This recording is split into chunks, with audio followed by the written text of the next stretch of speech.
The broadcast is now starting. All attendees are in listen-only mode. Hi, good morning or good day, everyone who has joined us. Thank you for being part of this series of webinars around the Global Financing Facility. Sincere apologies here from Global Health Council. We had a connection issue right at the top of the hour, which kept us from being able to get started on time. So appreciate you all's patience as we try to resolve that issue. But we are just going to go ahead and get going with the time that we have.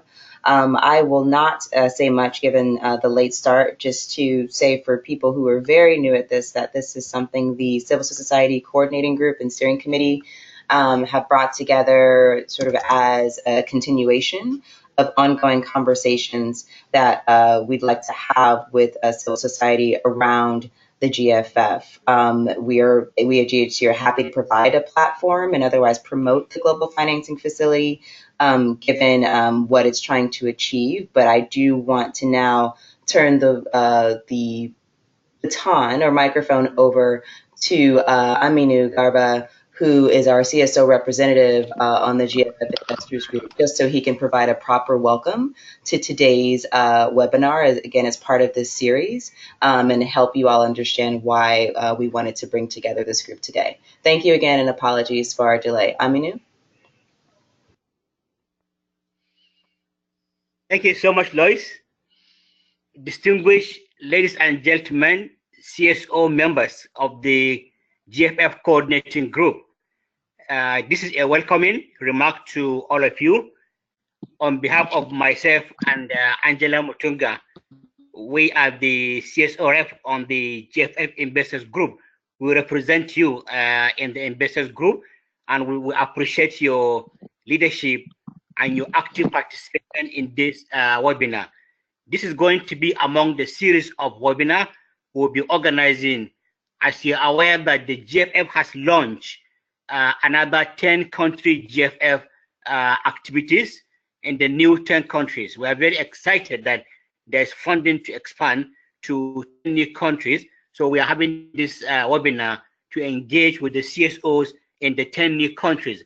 But not only the 10 new countries, but also you people that have been in the 16 other countries are also welcome to participate.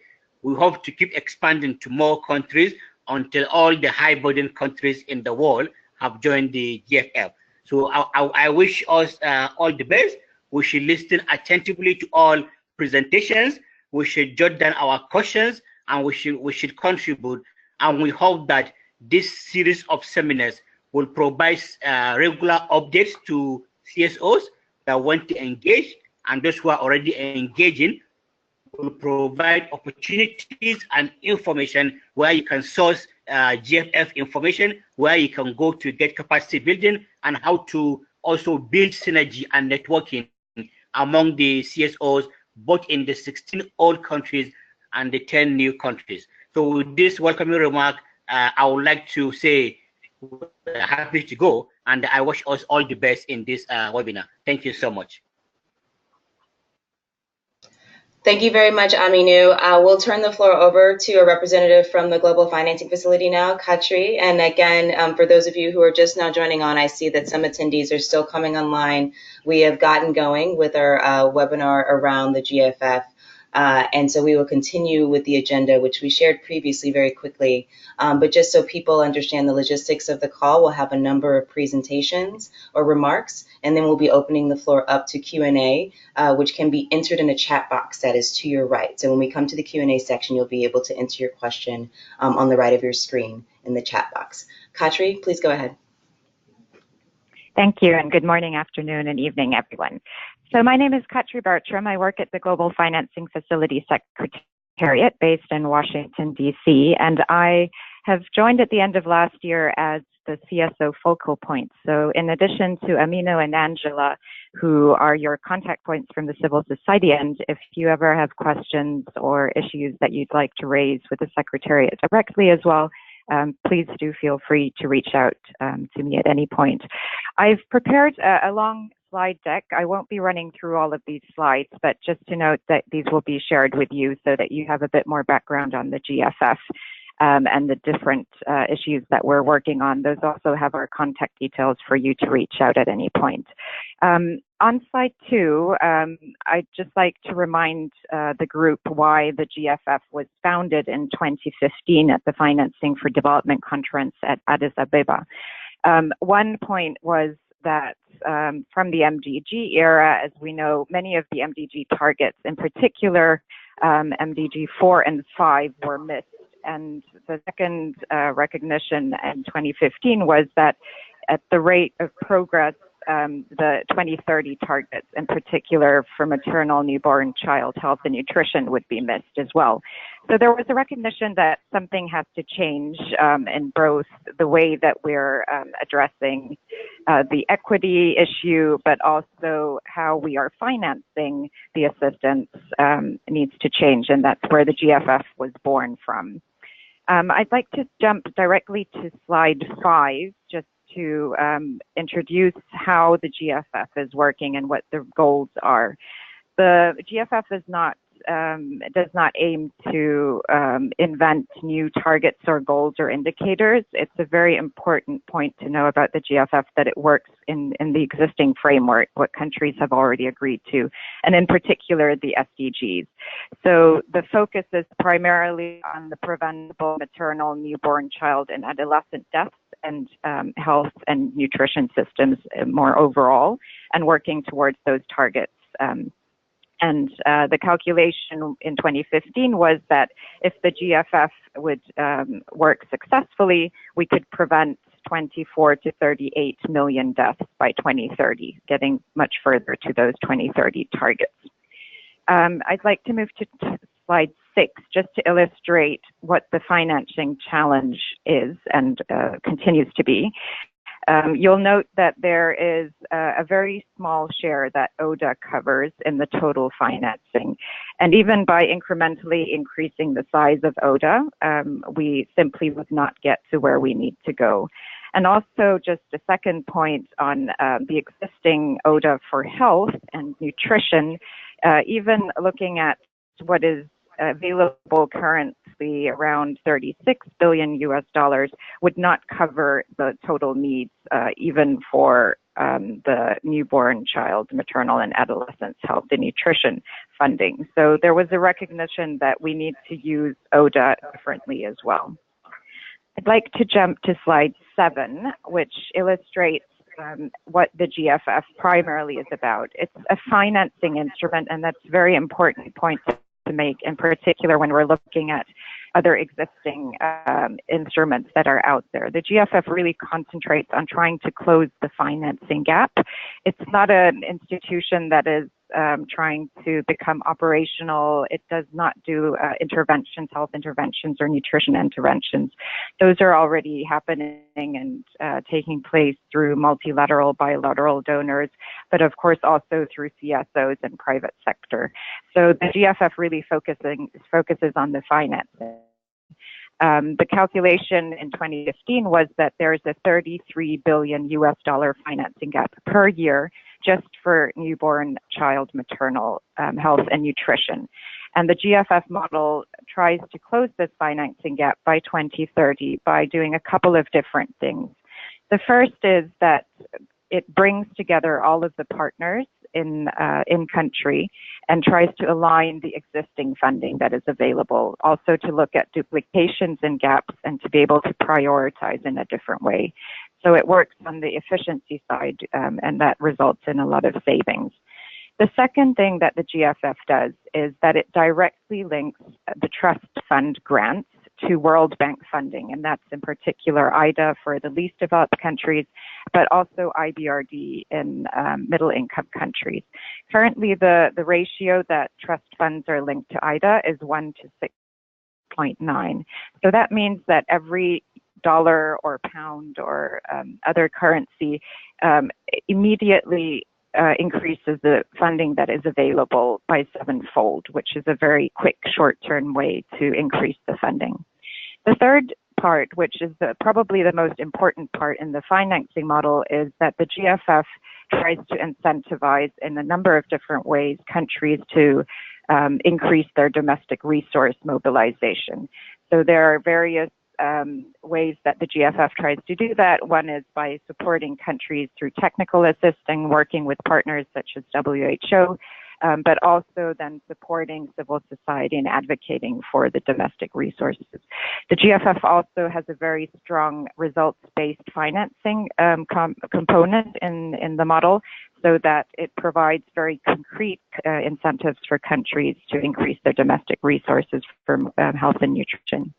And the fourth element, which is the last segment of that financing gap that needs to be closed by 2030, is bringing in private sector. As we know, a lot of private sector already is being used for funding health and nutrition interventions, and one way is to align it, but also to use it catalytically and bring in innovative financing. I'd like to move to slide 9, which shows where the GFF is already operating. So as Aminu mentioned, right now there are 26 countries that are receiving GFF support and are using the GFF model to bring alignment and increase the financing available for health and nutrition. The aim is to expand to 50 countries. So 50 countries with high burdens in child and maternal mortality have expressed interest with the GFF to join, and that is what we're aiming to do at the end of this year. I'd like to move to slide 10, which shows what is really new about GFF, and I think this is a very important aspect to understand. The GFF does not, like I said, bring in country staff or build new institutions. It has a very small secretariat in Washington, D.C. with 25 members of staff. And the real essence and the core of the GFF is really the country.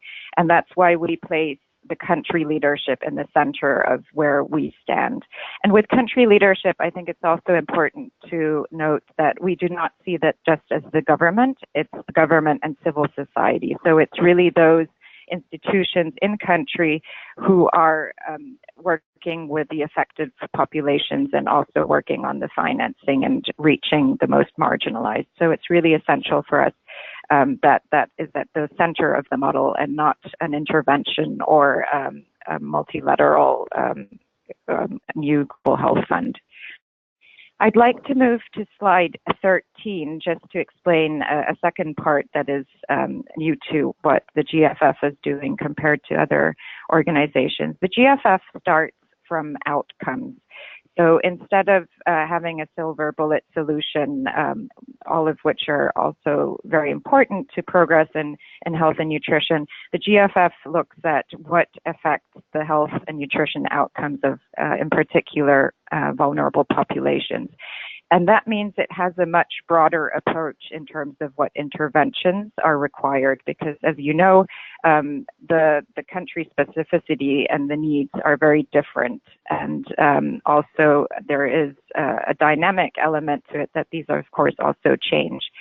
So the GFF is, it does two things. It works through direct interventions, and like I said, it doesn't replace what is already out there. It uses the existing organizations and instruments, but it also focuses in particular on bottlenecks and indirect systemic interventions, which are, of course, something that are a bit more difficult for other organizations who have been founded in a different era to focus on. So it brings together all of these partners and looks at what is affecting the health outcomes.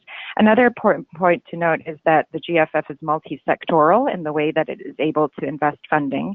So in particular areas where education might be an important cause for challenges in reaching outcomes such as nutrition or in particular in adolescent health, the investments that need to be made might be outside of the health sector. So the GFF tries to bring together the different sectors to make sure that all of the different drivers for health are being addressed. I'd like to jump to slide 17, and this will be something that Angela will be talking about following my presentation, is just to note how we see from the GFF Secretariat side and in our countries, the role of CSOs. In our view, as I said previously, in how the countries are at the center of our model, the civil society is absolutely essential in that framing as well. And what I mentioned previously as well, that the GFF has as its primary focus reaching those populations that have been left behind so far and are the most vulnerable, reaching those first. As we know, civil society is one of the strongest and most powerful set of actors to both be able to identify what the needs are, but also in terms of service delivery, absolutely essential to work with to be able to have that reach. Another one, as I mentioned previously, is a cornerstone of what the GFF is doing on domestic resource mobilization, the space that CSOs have and the value for accountability and in order to monitor and push for those domestic resources is another aspect that is very critical to our work. So just to flag those. I'd finally like to just end on slide 20. And as Aminu mentioned, we are in a replenishment year at the GFF. We've been operating for nearly 3 years now, as I've mentioned, in 26 countries, but we have used all of the available funding that is there. So starting from the need and where we hope to get to by 2030, the current financing gap is still there.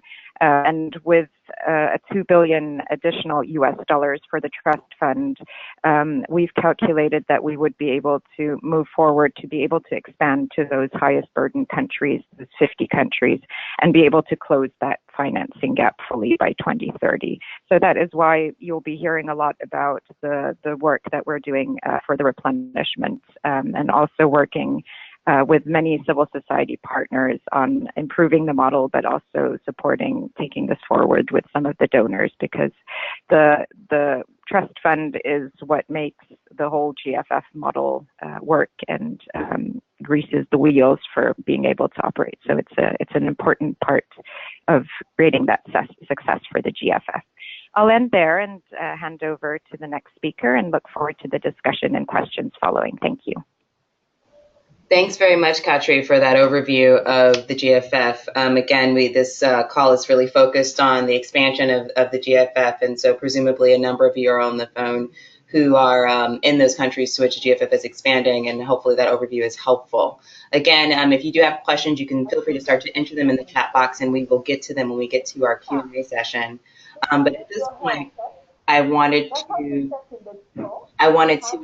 actually see if Angela is on the call so that she can introduce the next speakers. We have representatives in countries who, or people in countries who are representing CSOs and could speak to their direct experience with the GFF in countries. So Angela, if you're on, we'll have you do an introduction. If not, perhaps we can turn it over to Susanna Dennis, who can provide an introduction to the next couple of speakers. Thank you.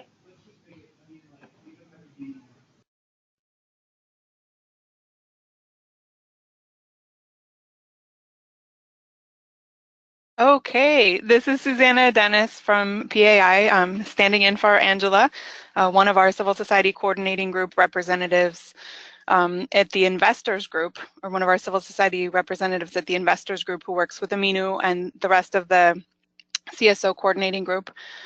So given that this is a webinar to kind of orient new civil society members in new GFF countries, we thought it would be helpful to hear from some colleagues who have been doing a lot of really great work in their own country, their own CSO platforms.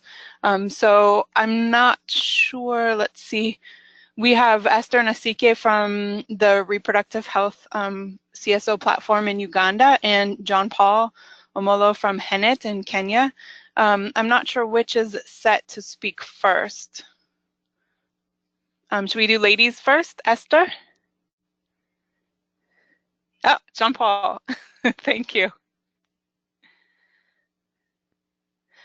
It looks like he's still muted. There we go. Okay, thank you. Thank you very much, Susanna, and thank you everyone I think I'll take us through our simple and experience and lessons learned in the GFF implementation phase since we started. I'll give a brief description of what HENET is and then proceed on from there. So HENET is a network of health NGOs formerly formed in 2005, but later on registered in 2007. And it brings together all civil societies working in the health sector with diverse interests. And since 2017, we've been focusing majorly, rather 2016-2017 more on reproductive, maternal, and newborn and adolescent health, and majorly on health advocacy and working with the national and county governments, county and the regional governments, just to strengthen the voices of the civil societies.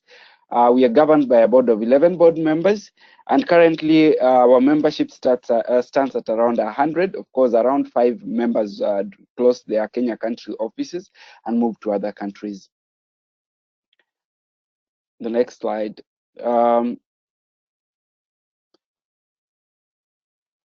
So our journey in regards to the GFF process is that we started right from the moment GFF was being introduced in Kenya, when different stakeholders were taking part in the development of the investment framework in the country.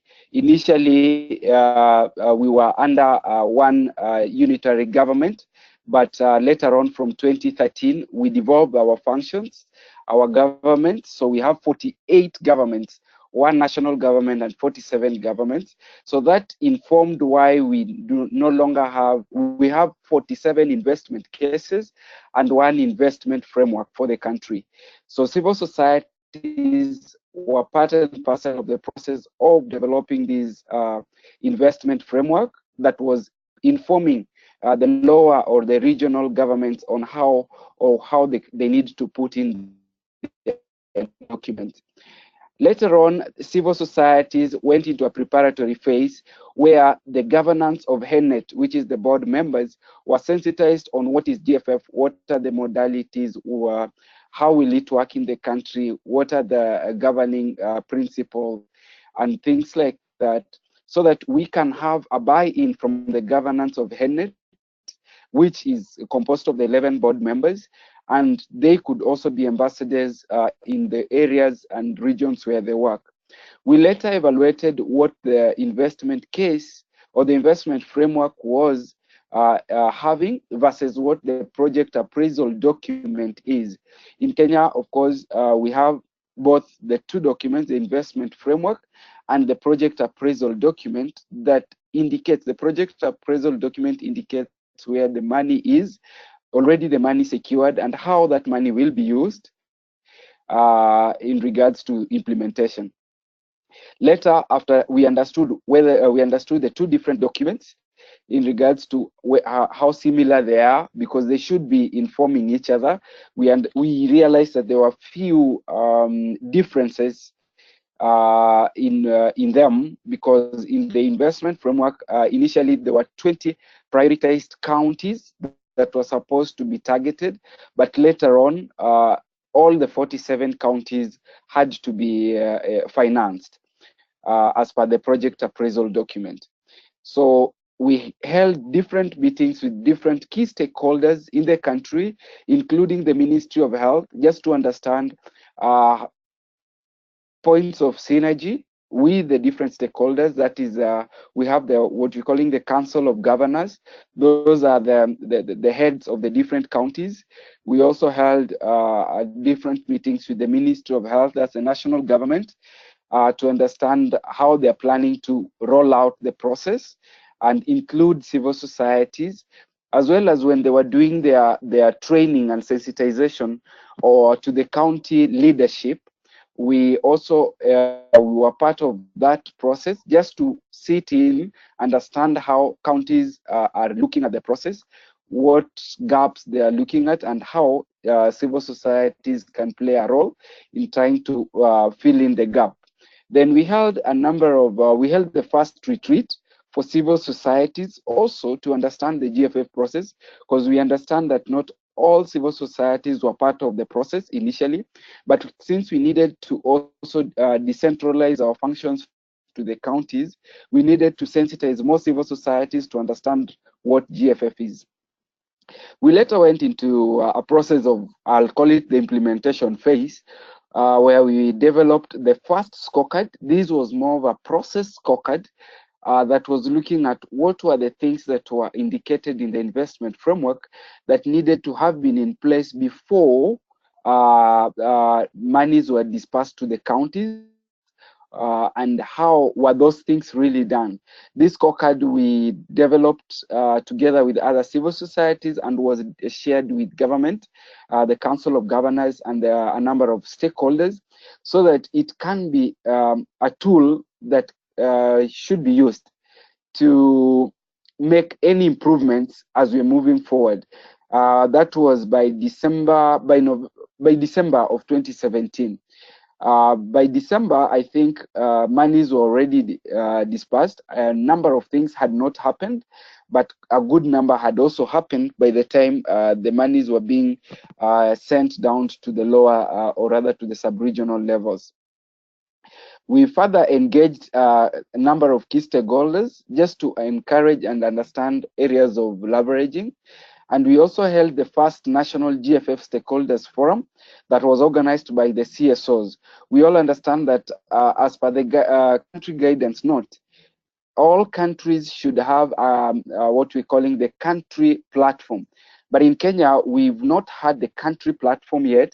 And therefore, we thought that by bringing different stakeholders, GFF stakeholders into one room and speaking to one another, then it is a first step to starting to rather understand what are the areas or what are the issues that should all of us look at as a unit and as a country. So the first national GFF stakeholders was organized by civil societies, and it was attended by all stakeholders, including the World Bank, the Council of Governors, the Ministry of Health, and the private sector.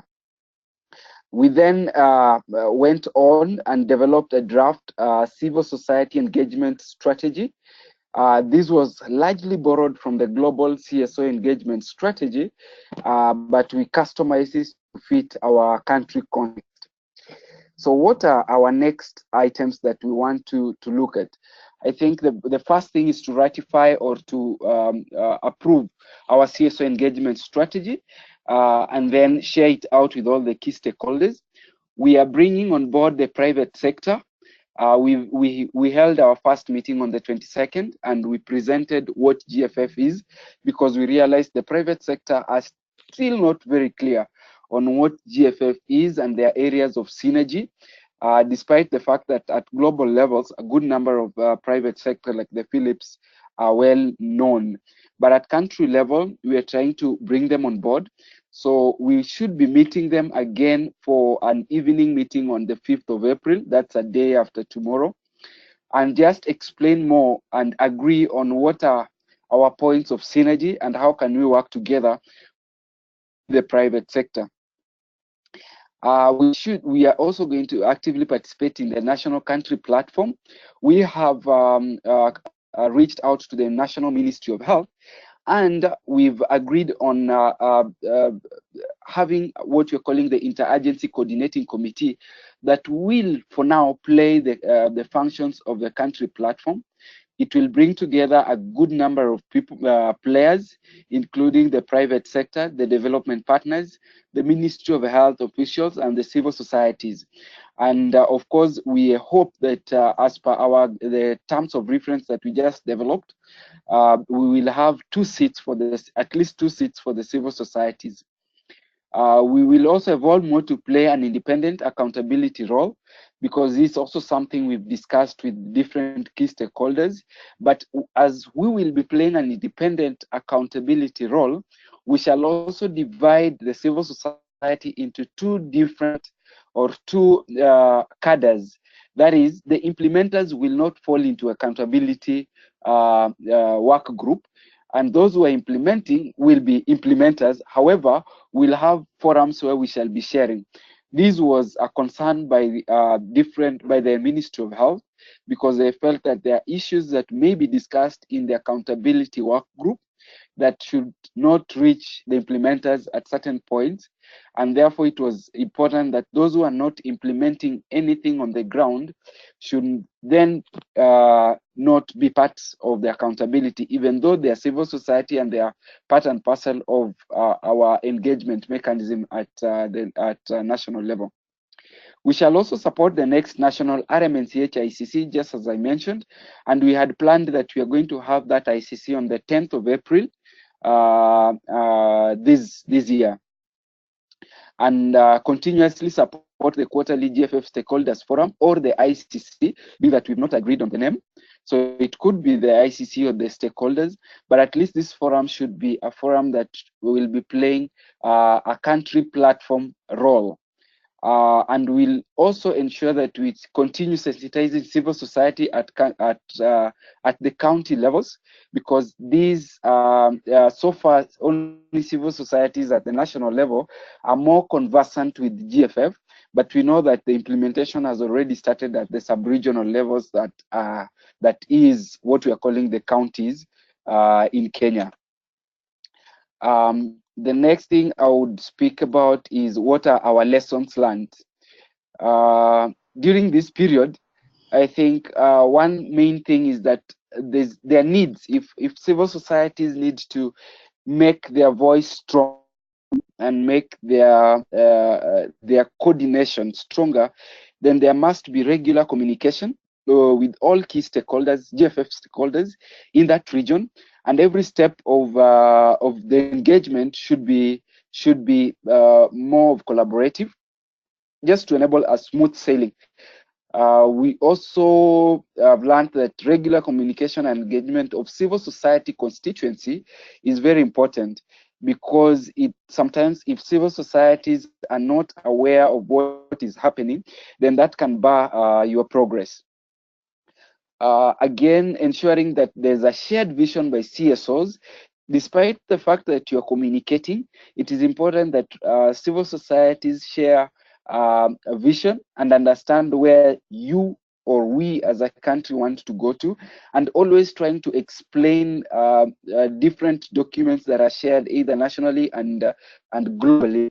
Like now, we have, of course, the country guidance norms, we have the civil society engagement mechanisms, we have the investment cases and investment frameworks. It is important that civil societies understand, and the key persons who attend these meetings are well aware of what the vision of GFF is.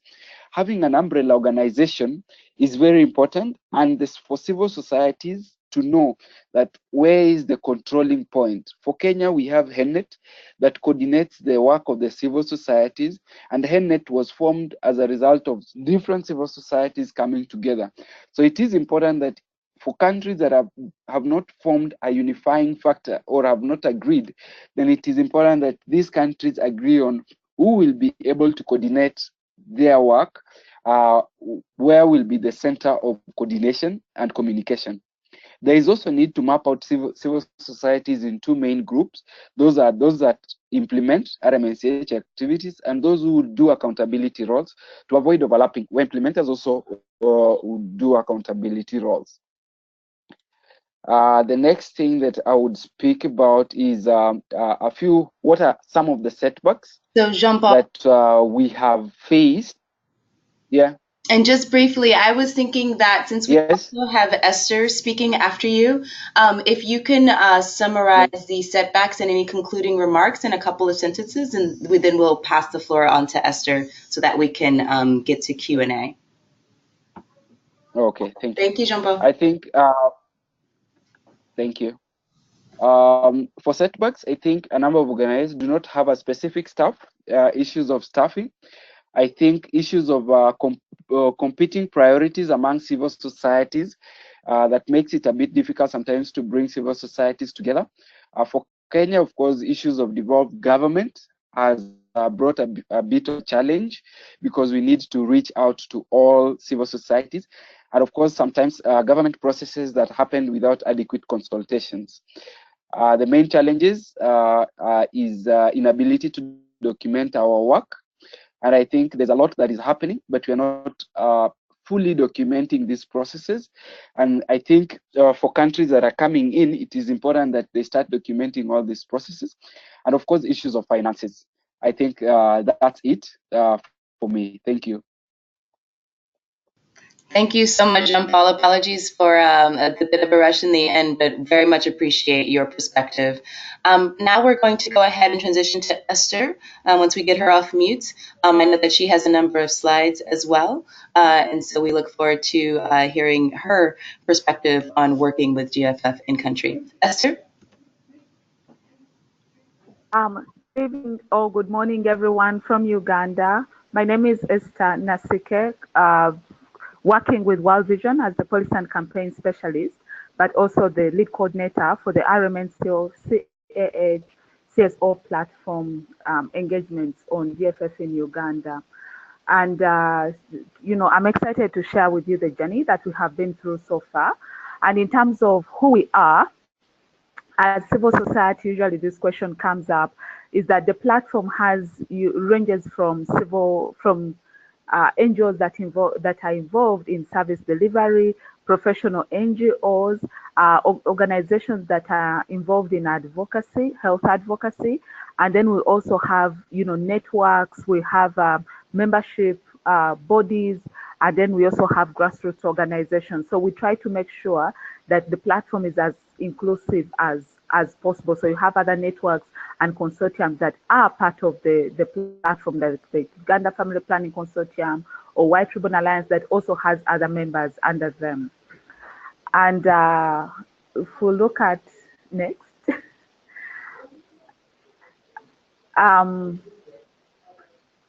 okay. So in terms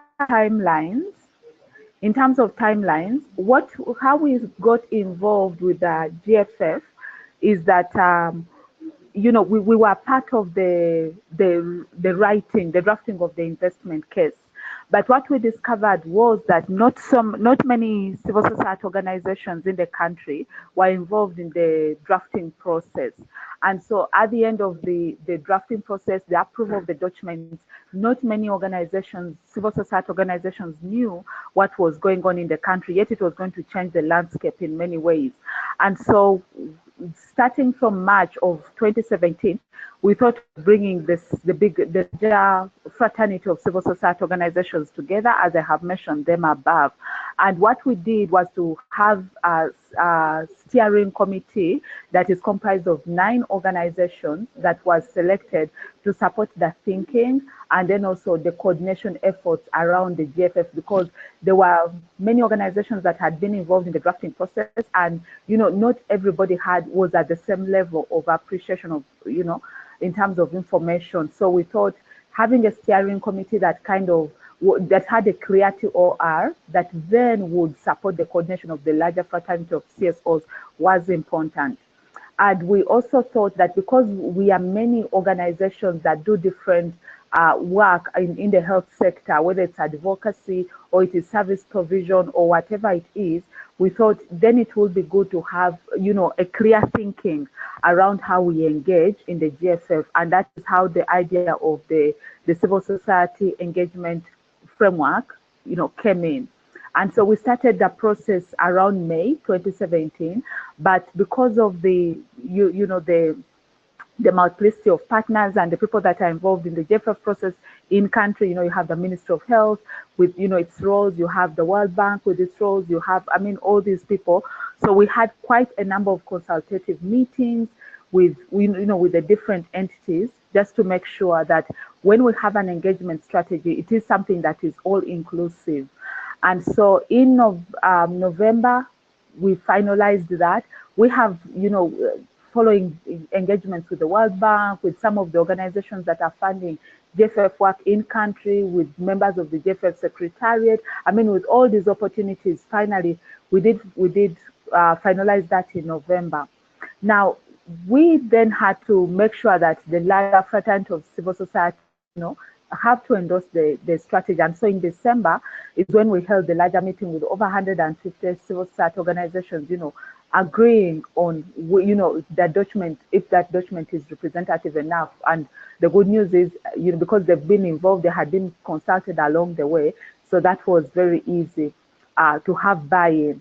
But then also, once it was endorsed by civil society, we thought then it is important to ensure that the Ministry of Health understands our direction and thinking around this, because like other countries, Uganda does not have a GFF country platform.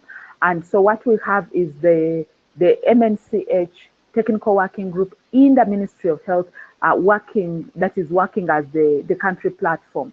And so all these engagements, whatever we were thinking as civil society, we had to take it back to the platform for them to know the efforts that we are putting in and the direction that we were taking. And so that was also done in March of 2018, which is last month also. And then we also did the same with the World Bank. And now the engagement strategy has a clear work plan on what we plan to do and how we plan to engage, like I'll be talking about going forward. And then what we did next was, what the engagement strategy does is really to give us a shared vision around this, is to give us shared objectives, what we aim to achieve, especially in terms of, because there was different parties were asking, don't we have overlaps? Like, how do we manage to bring all the different entities, whether service providers or advocacy organizations together? How do we make sure that we all are towards one goal? And for us, the strategy really was to help us strengthen and the CSO movement in country around the implementation of the GFF.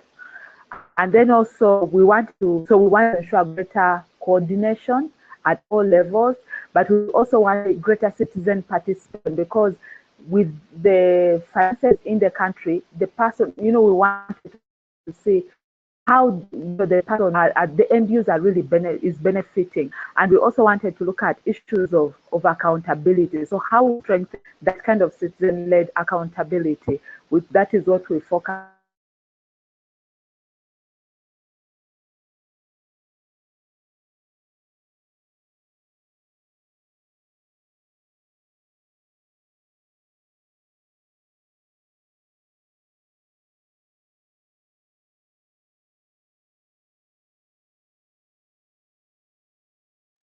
hiring and accountability. I think I have even mentioned, tried to explain what that exactly is.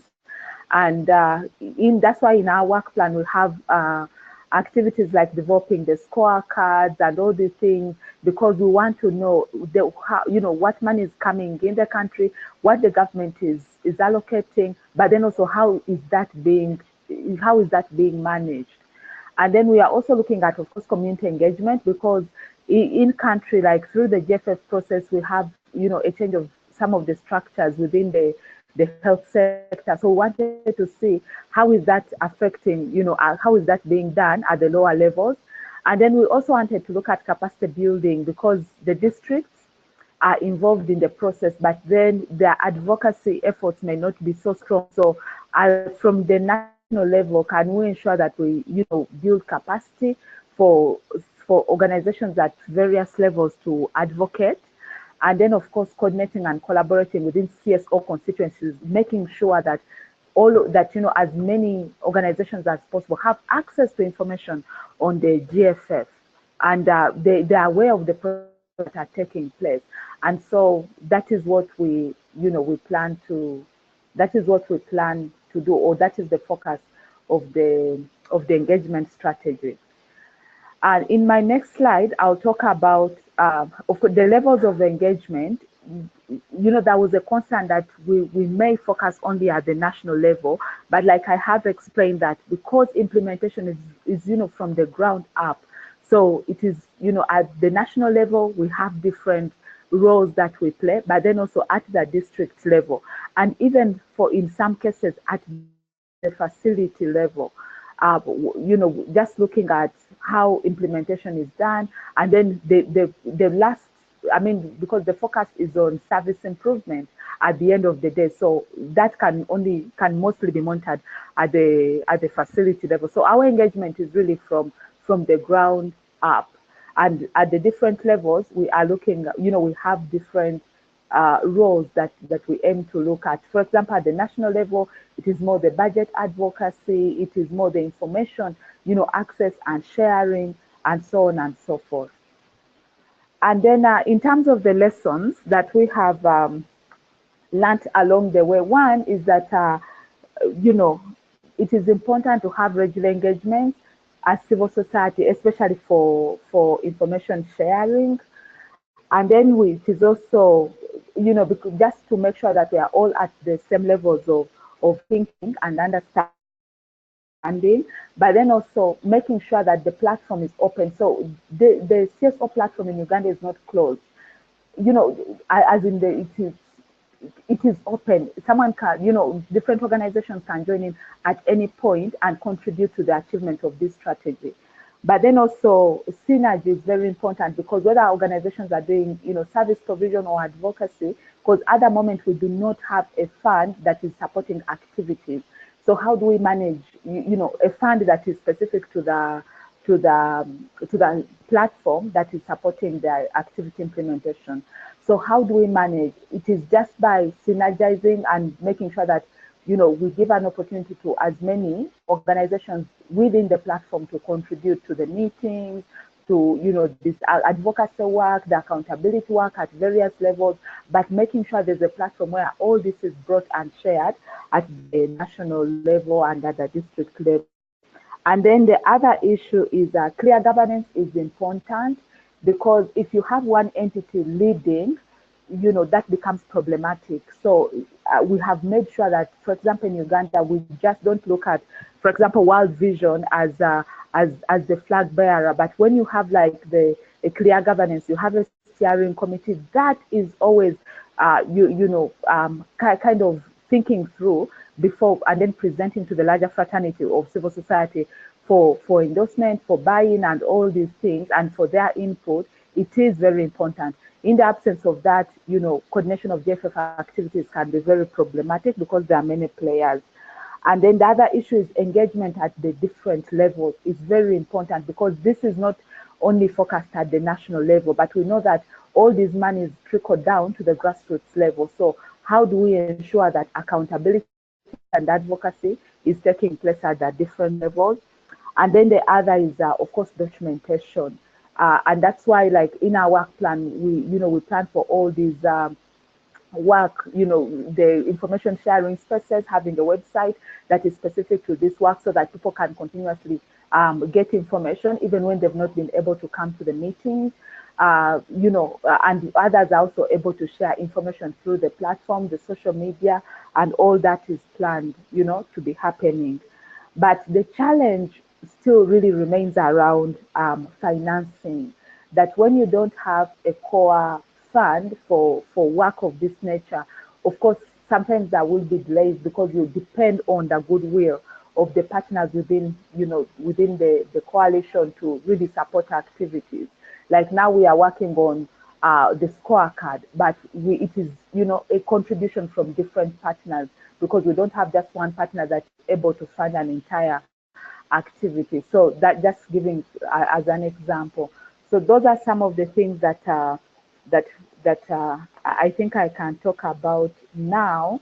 But the most important thing is, at least at the moment, we don't have a fragmentation of civil society work around the GFF in country. There's more coordination, there's better governance, and there's clear thinking in terms of where we need to go.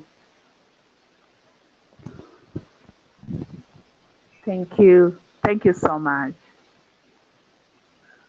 Thank you, Esther. We appreciate it. At this point, I'm going to go ahead and transition to Susanna Hurd. And I just want to acknowledge that we are at the top of the hour, but recognizing we did start a little bit later, we are available to stay on for another 10 or 15 minutes so that Susanna can offer an overview of the tools and resources available for you, as well as help moderate the Q&A that will happen just afterwards. So with that, Susanna, go ahead. Thank you. Great, thanks so much, Lois. Yes, I do want to just encourage people to continue putting your questions in the chat box, even if you have to jump off. There will be a recording of this webinar, which will go out to all the participants. So if you need to drop off, you can listen to the remaining presentation on the recording. And also, in terms of questions, I think what we'll do is to send out a written response to the questions that come through, since we are a bit behind on time, but we do want to make sure to answer all your great questions. So please do put them in the chat box and we'll capture all of them and be sure to send out responses.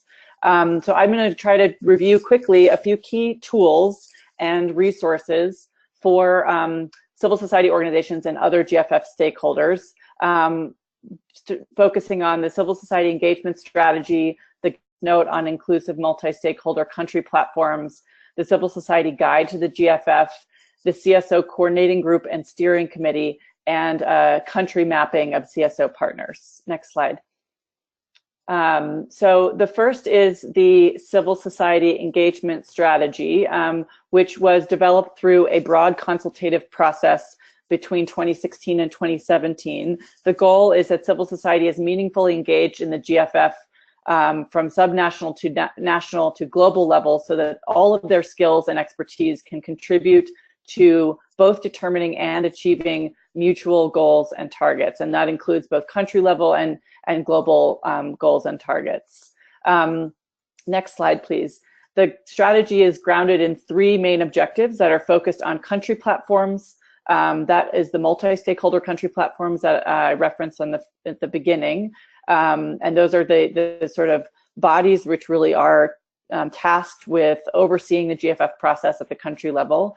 The second objective is focused on CSO coalitions, which are really critical to ensure that civil society is meaningfully engaging a broad range of civil society actors and players, and streamlining and feeding in all of their kind of concerns and expertise into the GFF process in a coordinated way. And the third one is related to accountability and the critical role that civil society plays in accountability. Next slide, please. The strategy also emphasizes the value of civil society to advancing reproductive, maternal, newborn child, adolescent health and nutrition, and the kind of key functions that civil society can play in advocacy, monitoring and accountability, elevating voices of affected populations, implementation, research and data analysis, and technical assistance. And these are all roles that civil society can play in supporting the GFF at country level. Next slide, please. There is also an implementation plan for the engagement strategy, which provides an operational framework. Each objective in the engagement strategy is tied to particular expected outcomes, outputs, and activities, recommended activities for civil society organizations. All of these resources are available online, and we will ensure that you have links to be able to access them. And then in the next slide, I'm going to just quickly touch on a youth addendum that has recently been developed for the civil society engagement strategy, in order to really further recognize, strengthen, and delineate the critical role of young people and youth-led organizations in supporting the GFF at both global and national levels. And it tells a bit more specifics related to global representation of youth in civil society, coordinating group, and in the GFF investors group around knowledge sharing and capacity building, youth engagement in national CSO action plans and CSO coalitions and the critical role that they play there, as well as in the multi-stakeholder country platforms and youth's critical role in accountability. Next slide, please. The next key sort of resource, which is important for civil society, but really critical for all stakeholders, is the guidance note on inclusive multi-stakeholder platforms in support of every woman, every child. And this guidance note is really intended to highlight how those multi-stakeholder country platforms built on development effectiveness principles are key to the success of the global strategy of the GFF, and really to accomplishing our global goals as well as country-specific national goals and subnational goals. And the guidance note also lays out key considerations and minimum standards to support and provide guidelines for what those multi-stakeholder platforms should look like. Next slide, please. The guidance note is really grounded in several key principles: leadership by the Ministry of Health, inclusiveness, meaningful participation, engagement and decision-making with a range of stakeholders, transparency and communication and openness, and mutual accountability. Next slide, please. The next tool is the Civil Society Guide to the GFF, which was commissioned by the Civil Society Coordinating Group to help civil society organizations in GFF countries understand and engage in the GFF process. This guide is available online in English and Portuguese, and it will also be updated this year. It was developed in 2016, and so will be updated this year, but is currently available and a great resource in terms of providing a helpful overview of the GFF and the GFF process and where civil society can engage in that process. Next slide, please. The Civil Society Coordinating Group is hosted by PMNCH, the Partnership for Maternal, Newborn, and Child Health. It's a global group that represents, has representatives from CSOs at global, regional, national, and subnational levels. Anyone is open to join that group. It aims to sort of align resources and actions so that we can support and ensure meaningful engagement of civil society in the GFF.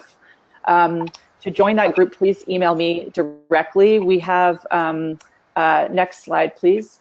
We have a Google group, which is where what we use as our main source of communication. So you can email me and I will share the instructions for joining the Google group so that you can be sure to have access to those regular updates, and it also provides a space for partners to provide their own updates and tools and resources.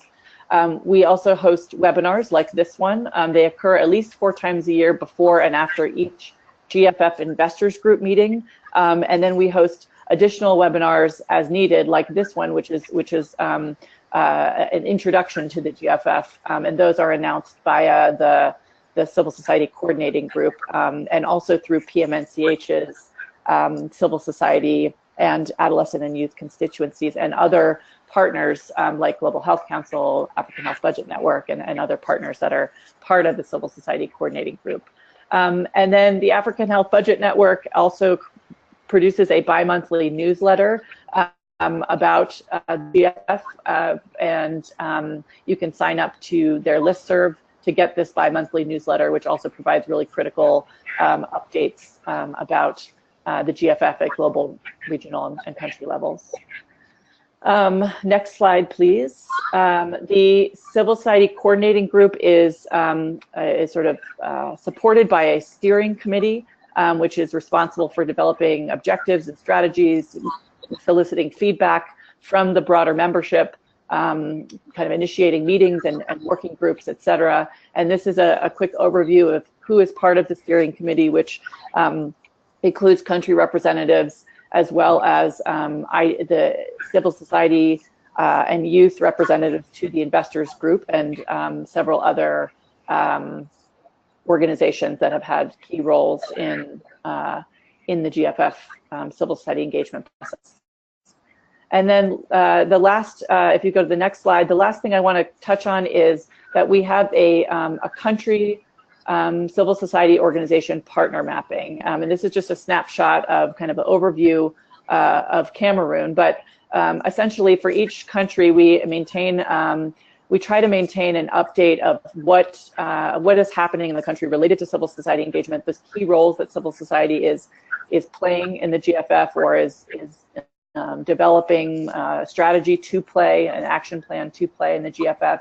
And then we also map which civil society organizations are involved and who the key focal points are. So we really do welcome and encourage your feedback so that we can keep track of your work at country level and understand what's happening in each country, so we know where additional support might be needed, where there are opportunities for cross-learning and exchange.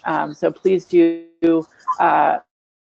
email me and provide updates about what is happening in your country so we can keep this updated and share it with partners at both global and country levels.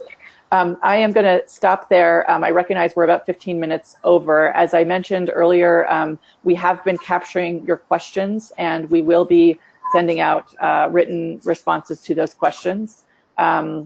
I think recognizing that folks are needing to drop off, you can see some of the questions that have been coming in that are up on the screen now. And I think, as I said, we will capture and document responses to those questions and send them out in writing to all of you. I'm not sure if Lois is still on or if I should go ahead and wrap up. I am, Susanna. Thank you, though, for asking. So I did want to offer my thanks to everyone who has joined us, including our speakers from the Civil Society Coordinating Group and Steering Committee. Appreciate, again, everyone's attention and also patience with our technology this morning. But as Susanna said, and we will, and as has been notified via the chat box, we will be sending out a recording to the webinar along with answers to these questions and a list of resources that Susanna reviewed and provided. So stay tuned for the next webinar that we will be hosting, which, as Susanna said, will be sort of an introduction to the next investors group meeting, and then the one following that particular event. With that, we will bid you all a good day or good evening, and appreciate your time again. Thank you. Thank you. Thank you so much. Bye-bye. Bye. Thank you. Bye-bye. Thanks, everyone. Bye.